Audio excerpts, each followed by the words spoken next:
Assalamu alaikum wa rahmatullahi ta'ala wa barakatuhu. Yan uwa barkamu da wannan lokaci, fatan kowa yana cikin ƙoshin lafiya.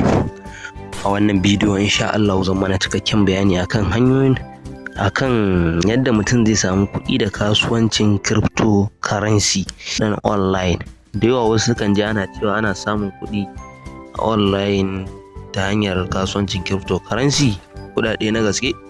To da yawa suna shiga abin gaba ba tare da bincike ba. To a wannan bidiyon insha Allah zan mana bayanin gaba ɗaya hanyoyin da ya kamata mutum ya bi domin fara wannan kasuwanci.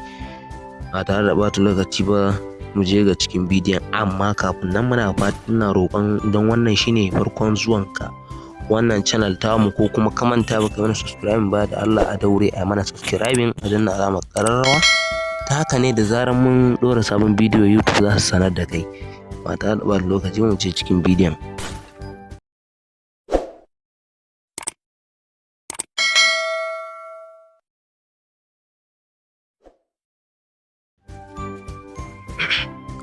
Yawwa, da farko dai kamar yadda kuka sani, kasuwancin cryptocurrency kasuwanci ne halastacce a musulunci. Malamai da yawa sun yi bayanin halaccinsa da kuma inda bai halatta ba, ma'ana wani bangare na cikinsa.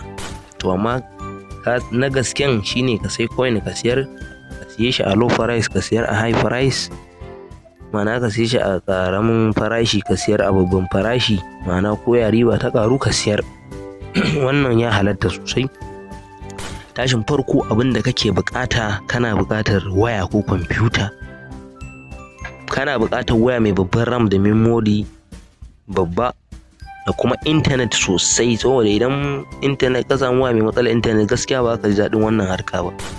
To ka tanadi waya mai babban mai karfin intanet sosai, sannan ana bukatar ka samu layuka sims kamar guda 2 zuwa 3. Sannan kana bukatar jari. Bayan ka tanadi wannan waya da sauran abubuwa, kana buƙatar jari kamar 10,000 zuwa sama. Shine wanda za ka mayar da shi a matsayin ya shiga kenan, domin da dala ake kasuwancin ba da naira ba. Ana shigar da shi ne, duk wani siye da siyarwar da aka yi da dala ake. Za ka siya da dala, za ka siyar da dala.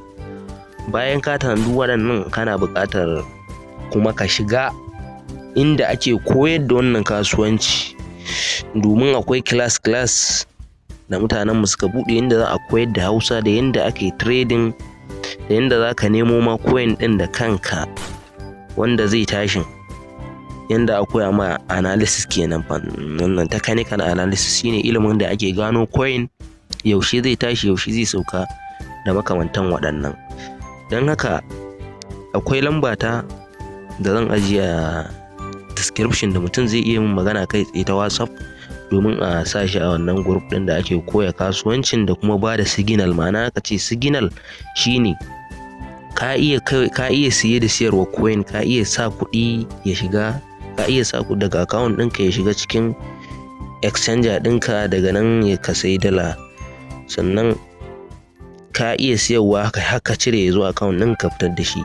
To akwai kuma waɗanda za ga akwai waɗanda iya waɗannan suke tsaya su iya, ba ruwansu da su iya wai technical analysis, sai je su samu group wanda ake ba da signal, wanda ake biyan kuɗi, ma'ana VIP group, sai su shiga. Duk wata akwai payment da ake yi, to duk kuma ana sa signal. To kaga wannan ana siyan signal kenan. Ya danganta da wani irin jari ne da kai. Duk wanda yake da babban jari kuma ba shi da time, kuma yana sha'awar abin, to shine gaskiya na fi ganin in yi wannan ba damuwa. Amma kai da kake da ko karamin jari ko babban jari kuma kana time, to kamata ya ka tsaya ka koyi ilimin da za ka nemo coin ɗin da kanka, ba sai ka dogara da wani ba ya ɗauko ya baka sannan haka je ka siyar ɗin ka samu riba. To za ka yi magana kai tsaye ta WhatsApp ɗin da lambar da zan ajiye a cikin description, sai ka yi magana abin da kake, sai ni ma ne magana da masu group ɗin, don ba ni ba ne, sai a adin naka a ciki, ka biya kuɗin, sannan ka fara karatu da kai. Ta yiwu ma dan yanzu ba daɗe da fara ɗiban sabbin members ba na wannan watan, ban sani ba ko an rufe, amma dai zan tuntuɓa. Don haka wanda yake da sha'awa zai iya min magana kai tsaye, ni ma na tuntuɓan mai na ji. da requirement din da abin da duk yake bukata, amma make sure ka tanadi waɗannan abubuwan. Ko da ma ka san akwai wanda dama sun ma bubbuɗe wasu abubuwan amma har yanzu ba sanya za su tafi da abubuwan bane. Ko wanda ya iya siye da siyarwar amma ya bai sanya za a iya samu signal din da zai sai coin har ya ringa siyarwa yana samun riba ba. To wannan da dama ce a gare ku. Akwai wanda kuma shi ba abin da ma iya gaba daya ciki, yana buƙatar jari ne. To a crypto shi ma akwai inda za ka samu jari ba tare da ka wai sa kuɗi ko na abin nan, kamar airdrops kenan, coins da ake raba na kyauta waɗanda domin ya zama ya zagaya hannun mutane da yawa ake raba wannan coin din, ma'ana shine airdrop. To amma shi kafin iya samun sa na gaske sai an ci kwakwa, domin macuta ma'ana su kama sun shigo abubuwan duk sun bata lamarin. Za ga an ce ga coin kaza ana airdrop din sa ka cike za ka samu guda kaza. Akwai wanda har ta kai jallin ma an tura ma wallet din, to amma kuma shara aka tura ma, ba abin da zai. Sun yi amfani da ku ne wajen yayata shi, wasu sun siya an rubuta da su, ma'ana an tafi da kuɗin su. Shi yasa harkar tana buƙatar ilimi ne sosai da sosai. Kana buƙatar ilimi sosai da sosai, sannan da mentor wanda zaka dinga tambayar su abubuwa da shawarwari da sauran abubuwa. Don haka nake ƙara jan hankali akan wanda yake buƙatar ire-iren waɗannan abubuwan, kai tsaye neman magana ta WhatsApp domin na shigar da shi, ko in ce ne magana a sa shi a cikin group ɗin da zai abin nan bayan ya biya payment ɗin da suke yi wata.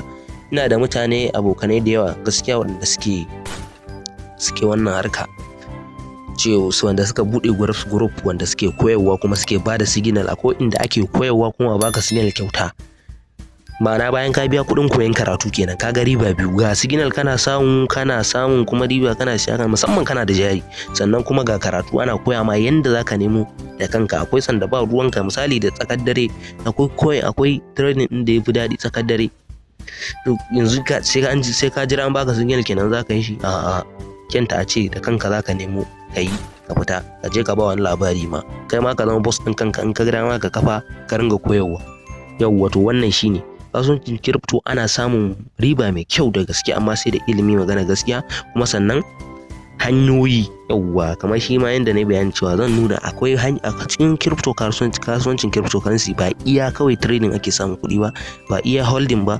Akwai abubuwa da dama kamar staking, akwai provided liquidity, akwai launching pad, akwai pump and dumping, gashi nan da yawa. A takaice dai kamar pump and dumping shine wani community ne, kamar group ake buɗe shi a tara mutane da dama a ciki da yawa, kamar 10,000 5,000 da yawa dai. To sai a zaɓi coin ɗaya, sai a je bayan an duba coin ɗin sai a nemi coin ko ƙarami dai wanda mutane za su iya shigansa. Sai a zo a ce gashi wannan coin ɗin za a sige shi rana kaza karfe kaza, za a haɗu a famfa coin ɗin. Idan aka famfa coin ɗin to za a sa lokacin da ya kamata kowa da kowa a hankali har ya fice, ma'ana kowa ya samu riba. Aka ce famfa coin ma'ana za a tura coin farashin sa ya tafi sama sosai. Shi sannan abu daya wanda mai ma san me crypto kan ko ya fara ji wannan karin, idan aka ce pumping yana nufin mutane wanda suke buyers, masu siya suna siya da yawa, to sai farashin coin ya daga sosai.